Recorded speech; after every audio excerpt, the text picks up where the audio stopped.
Hi guys, welcome to KG boys. আৰু মই আপোনালোক সকলোলৈ শাৰদীয় দুৰ্গা পূজাৰ আন্তৰিক শুভকামনা যাচিছোঁ। মোৰ লগত আছে পংকজ দা। আজি আমি উপস্থিত আছোঁ দক্ষিণ কামৰূপৰ কুলসী নৈৰ সমীপত থকা তিয়ামাৰী থানত। তো আজি ইয়াত আমি পূজা চাবলৈ আহিছোঁ। বেছি দূৰ নহয়, আমাৰ গাঁৱৰ পৰা 10 কিলোমিটাৰ হ'ব নেকি, 10 কিলোমিটাৰমান। তাতে পূজা চাই খুব ভালেই লাগিল। ইয়াতে আজি বহুত মানে ভক্তৰ সমাগম ঘটিছে। তো কিছুমান ভাল লগা মুহূৰ্ত আপোনালোককো দেখাবলৈ চেষ্টা কৰিম। তো ভিডিঅ'টো শেষলৈকে চাই যাব। ভিডিঅ'টো শেষলৈকে চাই গ'লে আপোনালোকক মানে ইয়াতে পূজা কেনেধৰণৰ হৈ আছে সেই সকলোবোৰ দেখা পাব। আপোনালোকে দেখা পাই আছে আজি ইয়াত মানে খুব ভক্তৰ সমাগম ঘটিছে। মানে মূল দুৱাৰৰ পৰা কিবা লাইন লাগিছে ইয়াত মন্দিৰলৈকে। কিবা খাবা যাবা? কিবা খাবা যাবা? অ' দে মানে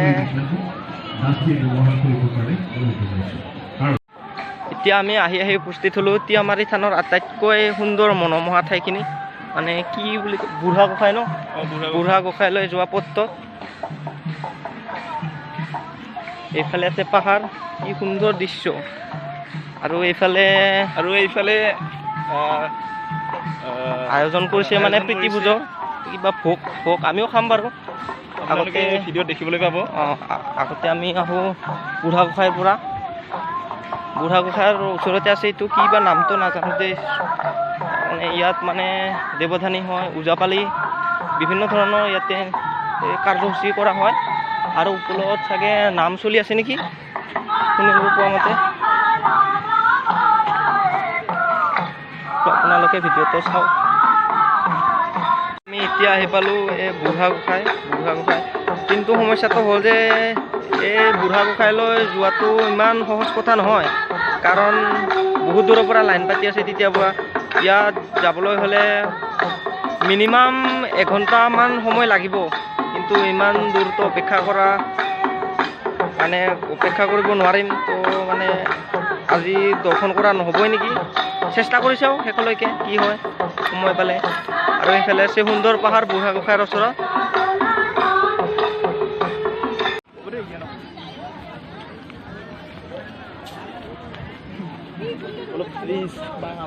এতিয়া পালোঁ আমি বুঢ়া গোঁসাইৰ ওচৰত থকা এখন মন্দিৰ এটা। ইয়াত দেৱধানী ওজাপালি বহুত ধৰণৰ মানে ইয়াতে কাৰ্যসূচী কৰা হয়।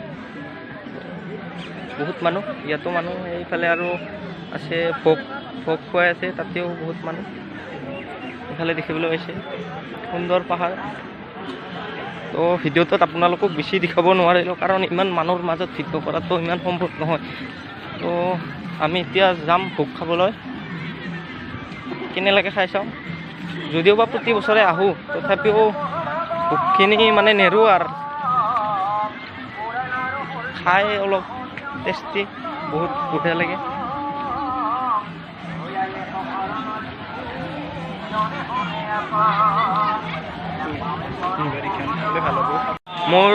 মোৰ মিত্ৰ মানে মোতকৈ ডাঙৰ, কিন্তু নামটো একে দিছোঁ, ৰঞ্জন। এতিয়া খোৱাত ব্যস্ত। ভাল লাগিছে বহুত খাই, ভোগ খাই বহুত ভাল লাগিছে। ইয়াতে মই পূজা চাব আহিছোঁ। বহুত মানুহতে কোনোবাই মাথা কৰে আৰু পৰিলেও দিচোন দেই, আমি অলপ হেল্প কেয়াৰ কৰি দিলোঁ। তো বহুত ভাল লাগিছে আৰু মানে বহুত একদম। আপুনি কি ইয়াতে ৰিচিপশ্যনৰ দায়িত্বত আছে নেকি? নাই, আমি মানে এতিয়া ভলণ্টিয়াৰৰ দায়িত্বত আছোঁ, আমি স্বেচ্ছাসেৱকৰ দায়িত্বত আছোঁ। বাছ কোনোবাৰ যদি প্ৰব্লেম হয় তেতিয়া আমি মানে সহায় কৰিব লাগে আৰু বাকী বেলেগ নাই, কষ্ট নাই। আপুনি ইয়াত প্ৰথমবাৰ আহিছে নেকি? প্ৰথমবাৰ নহয়, আমিতো বছৰে থাকোঁ, সৰুৰ পৰা ডাঙৰ হৈছোঁ। আমি ইয়াতে থাকি মানুহ আৰু এইবাৰ মানুহ বেছি আগতকৈ বেছি হৈছে যেন অনুভৱ কৰিছে না?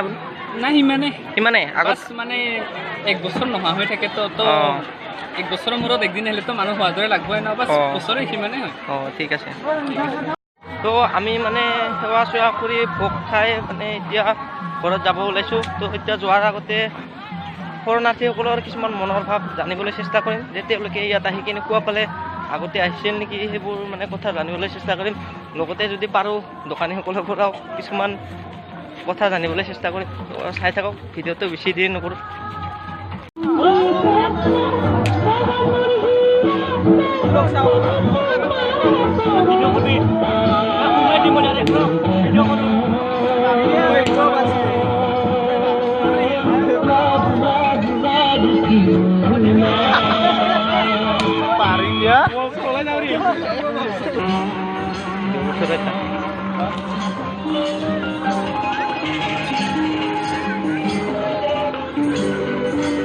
মানুহ নহয়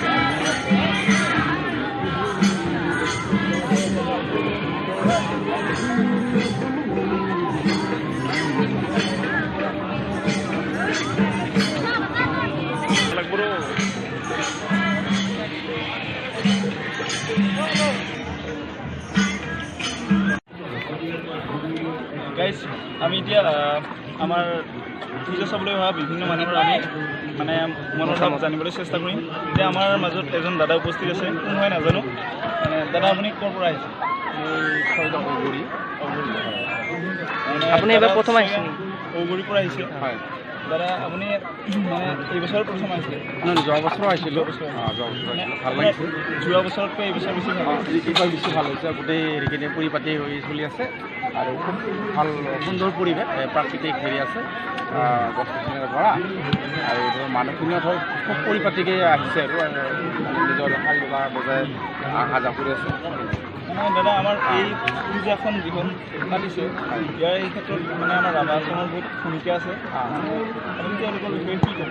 মানে যিটো ছাৰ্ভিচ দিছে সিহঁতে, যিটো ৰাভা আশ্ৰম আমাৰ ধৰক ভালে ছাৰ্ভিচ দিছে আৰু যিটো আমাৰ এইটো অঞ্চলৰ টি আমাৰ এইটো নহয়, টি আমাৰ অঞ্চলৰ যোৱাবাৰো মই আহিছোঁ আৰু যোৱাবাৰৰ ৰাভা আশ্ৰমৰ পৰা যিটো ছাৰ্ভিচ হেৰি কাৰ্যসূচী বনাইছে খুব ভাল হৈছে। আৰু এইবাৰ হৈছে মই বহুত কেইজন লগ পালোঁ, সুধিলোঁ মানে ভাল হেৰি চলি আছে আৰু ভালেই লাগিছে। আৰু আমাৰ ৰাভা আশ্ৰমৰ যিটো অঞ্চল সেইটো উন্নত কামনা কৰিছোঁ। আৰু লগতে আমাৰ উঠি অহা যুৱক এই পূজা বা যিকোনো অনুষ্ঠানবিলাক ভাল ধৰণে পৰিচালনা কৰে, তাৰ বাবে মই আপোনালোকক ধন্যবাদ দিছোঁ।